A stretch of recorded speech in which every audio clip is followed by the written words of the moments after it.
Hey guys, welcome to another English commentary done by Diggity. This is going to be a match between Seongangil and OGN Sparkies. This is his third match in the Pro League playoff set, and Orion Xellos putting forth by Seongangil, and Flower and Justin are going to be playing for the Sparkies in blue and white. Let's see if I can get the positions right. It looks like each player are diagonal from each other, so Xellos in the bottom left-hand corner, and I think that's Orion in the upper right-hand corner. Orion, actually, I'm trying to think if you guys haven't heard of any of these players, but honestly, I don't think I have time to go over each individual player because 2v2s go extremely quickly. Just to let you guys know about kind of this map set, there's a this is let me see if I can pronounce this correctly. I'm going to bring up a nice little word thingamajigger just so I can see the actual name. Seongangil. Seongangil. I don't think I'm pronouncing that properly at all. I'm sure someone will correct me in the commentary section. Anyway, if you guys aren't familiar with Flower and Justin, they're pretty much the predominant 2 versus 2 team. They have fantastic teamwork. That's what it comes down to. Just absolutely fantastic teamwork, and that's really what's carried them through a lot of matches. Just Justin, obviously. Both players actually getting ranked pretty highly, surprisingly, for their individual, basically in general.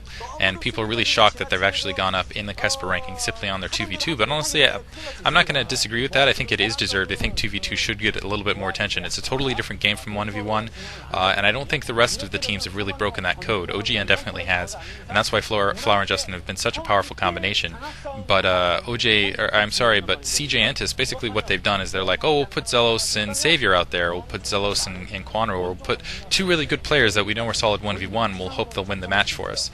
And it hasn't worked, honestly, that often. Whereas Flower and Justin, not very good players 1v1, not known for being very good players 1v1, but when you put them in pairs, they're absolutely excellent. There's a lot of players that are out there like that. And as you can see, each player teching out very quickly. Both Terrans going to seal their front door. And I think this is what this is going to come down to is a fight, often 2v2 with Terran versus Zerg. It's a fight over that middle kind of X. Basically, from that middle position, you can get siege tanks on that ridge, and if you can basically go siege tank, dropship, get siege tanks on that ridge and start shelling the Zerg's kind of the mineral line, you can end up basically taking one player out and winning the match. And so really it's going to be a race to see who can cover who better. Both Zerg players most likely going to tech directly to Mutalisks, while the Terran players teching very quickly, my guess is to both a factory and dropship.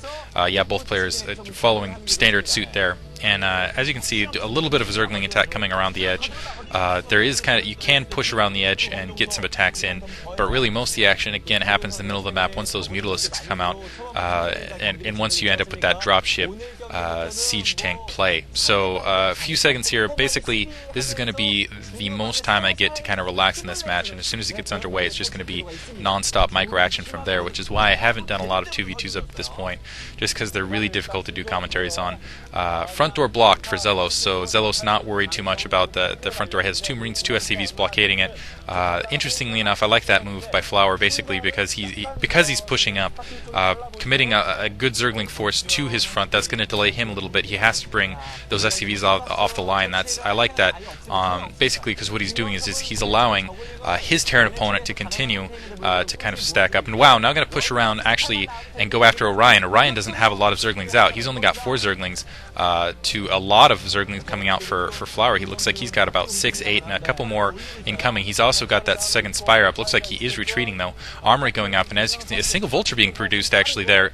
It looked like on Justin's side, and as you can see, more Zerglings being produced by Orion just to be safe. And now it looks like Justin is going to be sending a Vulture, and so both.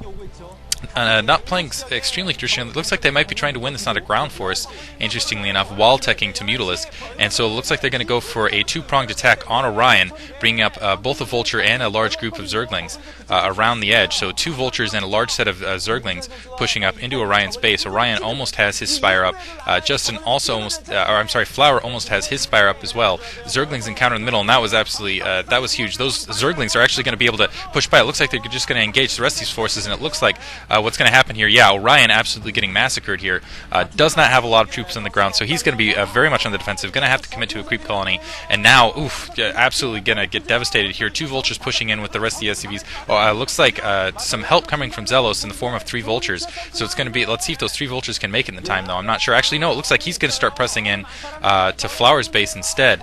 And unfortunately, yeah, as you can see, Orion's SCVs, or I'm sorry, drones getting absolutely massacred, and Xellos is going to get pushed back because the second colony already in place, and now he's trying to flee. He's going to try to establish another base someplace else, perhaps. Looks like Xellos has managed to do a lot of damage to Flower's base in the meantime.